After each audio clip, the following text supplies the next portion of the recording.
मीरा भाईंदर शहरात गणेशोत्सव मोठ्या उत्साहात साजरा केला जातो। दरवर्षी सुमारे 6 लाखापर्यंत मूर्तींचे प्रतिष्ठापन केले जाते, परंतु यापैकी 5 लाखांपेक्षा अधिक मूर्ती या प्लास्टर ऑफ पॅरिसच्या असतात। त्या रंगवण्यासाठी वापरले जाणारे रंग पर्यावरणपूरक नसतात। अशा मूर्ती नदी तलावात विसर्जन केल्याने मोठ्या प्रमाणात जलप्रदूषण होते। मीरा भाईंदर मनपा क्षेत्रात मोठ्या प्रमाणात गणेशोत्सव साजरा केला जातो, परंतु ह्या गणेशोत्सवासाठी ज्या मूर्त्या वापरल्या जातात त्या मोस्ट ऑफ ह्या पीओपीच्या बनवलेल्या असतात। पीओपी म्हणजे प्लास्टर ऑफ पॅरिस, आणि त्याच्यात सुद्धा घातक रंग सुद्धा वापरलेले असतात। आणि जेव्हा या मूर्त्यांचं विसर्जन केलं जातं नदीमध्ये, समुद्रामध्ये, त्यामुळे ह्या पीओपीचे विघटन होत नाही व पाण्याचे मोठ्या प्रमाणात प्रदूषण होते। हे जलप्रदूषण आपल्याला टाळता येणं शक्य आहे। या गंभीर समस्येवर नियंत्रण करण्याकामी पुणे महापालिकेच्या धर्तीवर मीरा भाईंदर महापालिकेने पुणे येथील नॅशनल रासायनिक प्रयोगशाळेच्या संयुक्त विद्यमाने मीरा भाईंदर शहरात पर्यावरणाच्या संरक्षणार्थ पर्यावरणपूरक पद्धतीने घरच्या घरी गणेश विसर्जन करण्याबाबत नवीन उपक्रम हाती घेतला असून याबाबत माननीय महापौर श्रीमती गीता भरत जैन, माननीय आयुक्त श्री नरेश गीते व माननीय उपमहापौर श्री प्रवीण पाटील यांनी तमाम भाविकांसाठी आव्हानार्थ आपले निवेदन व माहिती दिली आहे। अमोनियम कार्बोनेट आहे, उपमहापौर साहेब हा बेकिंग सोडा आहे, म्हणजे हे बेकरीमध्ये वापरतात, म्हणजे हे खायचा पदार्थ त्यामुळे लोकांना असं कुठल्या तरी केमिकल बरोबर नाही, हे बेकरीमध्ये वापरतात। समुद्रामध्ये ह्या पडला प्रदूषणाचा जास्त धोका, ते प्रदूषण टाळण्यासाठी आणि हा जो आता म्हणजे डिझॉल्व झाल्यानंतरचा जो पाणी आहे, पाणी म्हणजे याचा खत आहे आपल्या झाडांना, तर ते खत तुम्ही सगळ्या तुमच्या म्हणजे महानगरपालिकेच्या बागेना किंवा तुम्ही फ्री कुठे देऊ शकता। आता आजकाल कॉर्पोरेट कंपन्यांमध्ये त्यांचे गार्डन्स असतात, हे असतात, ते चक्क टँकरमध्ये टाकून दिलं तरी तुम्ही सगळीकडे टाकू शकता। स्त्रीचं विसर्जनाच्या बाबतीमध्ये किंवा गणेशोत्सव साजरा करताना आपण ज्या मूर्त्या आणलेल्या असतात त्या मूर्त्या पर्यावरणपूरक नसतात, बऱ्याचदा त्या प्लॅस्टर ऑफ पॅरिसच्या असतात आणि त्या जेव्हा आपण विसर्जन करतो त्यावेळेस त्याच्यापासून खूप मोठ्या प्रमाणावरती प्रदूषण निर्माण होत असतात। त्याचा हानिकारक परिणाम मासे, जीवजंतू, पाण्यामध्ये जे अनेक जलचर आहेत त्याच्यावरती होत असतो।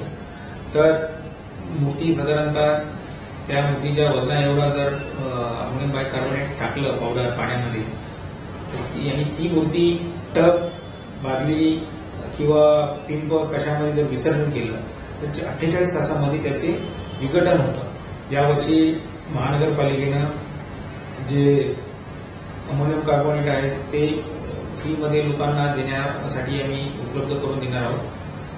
त्यासाठी आम्ही प्रभाग समिती कार्यालय आणि नगरपालिका मुख्य कार्यालय इथे सुविधा ठेवणार आहोत।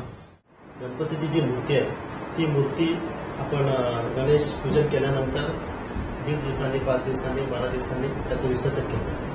परंतु हे विसर्जन केल्यानंतर ज्या गणपतीच्या मूर्त्या असतात त्या मूर्त्या काही ठिकाणी तलावामध्ये, विहिरीमध्ये किंवा समुद्रामध्ये, नदीमध्ये त्या तशाच काही दिवसांनी पडलेल्या अवस्थेत असतात आणि त्या मूर्त्या प्लास्टर ऑफ पॅरिसच्या असल्यामुळे त्या विरघळत नाही आणि त्यामुळे जलप्रदूषण होण्याची फार मोठी शक्यता असते। अमोनियम बायकार्बोनेट नावाची जी रासायनिक घटक आहे तो पाण्यामध्ये टाकल्यास आणि त्याच्यामध्ये पाण्यामध्ये गणपतीची मूर्ती ठेवली तर ती गणपतीची मूर्ती किंवा ती प्लास्टर ऑफ पॅरिसची जी मूर्ती असते ती मूर्ती विघटन होऊन काही 48 तासामध्ये त्याचं पूर्णपणे विघटन होतं आणि ते विघटन झालेलं जे द्रव असतो तो द्रव आपण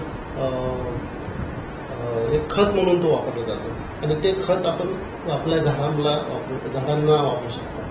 मैं नागरिकों से अपील करती हूँ कि मेरी वेबसाइट, हमारे फेसबुक और कॉर्पोरेशन की वेबसाइट पे हमने ये रील दर्शाई गई है। एक बाल्टी या एक ड्रम में आप पानी लीजिए, उसमें केमिकल हमारी तरफ से जो हम देते हैं अमोनियम बायकार्बोनेट वो आपको मुफ्त में दिया जाएगा। उसे आप उसमें घोलिए और आपकी मूर्ति उसमें विसर्जित कीजिए। 2 दिन में मूर्ति आपकी विसर्जित हो जाएगी संपूर्णपणे और उसके बाद ऊपर का पानी आप अपने बाग बगीचे में डालेंगे तो वो एक खनिज युक्त पानी है, उससे हमारे पर्यावरण को बिल्कुल नुकसान नहीं होगी बल्कि फायदा होगा। और नीचे का जो डेब्रिस रह जाता है उसे आप प्रयोगशाला में भेज दीजिए या हमारे प्रभाग ऑफिस में वापस से जमा कर दीजिए, उसमें से हम ईंटें बनाने के कारखाने को वो सप्लाई करते हैं। इस तरह से करने से जो हर साल हमारे पर्यावरण को नुकसान होता है, समुद्र का पानी दूषित होकर हजारों जीव उसमें मरते हैं, उसे हम बचा पाएंगे। हम ये सही मायनों में गणेशोत्सव उनकी जान बचा के मना पाएंगे। मैं सभी से अपील करती हूँ, इस बार हम जीवों को बचाएं, पर्यावरण को नुकसान न करें और हो सके तो आप इको फ्रेंडली मूर्ति लाएं। और अगर आपने प्लास्टर ऑफ पेरिस की मूर्ति लाई है तो मैं जरूर से आपको कहूंगी कि सभी घर में अगर ये आप घर में गणेश मूर्ति विसर्जित करते हैं तो हमारे पर्यावरण को नुकसान होने से बचाते हैं। मैं आपसे फिर एक बार हाथ जोड़ के नम्र अपील करती हूँ कि इसी तरह से आप पर्यावरण संबंधित ख्याल रखिए, मूर्ति विसर्जन अपने अपने घरों में हमारे यहाँ से अमोनियम बाइकार्बोनेट का पाउडर निःशुल्क ले जाके जरूर से करें। धन्यवाद।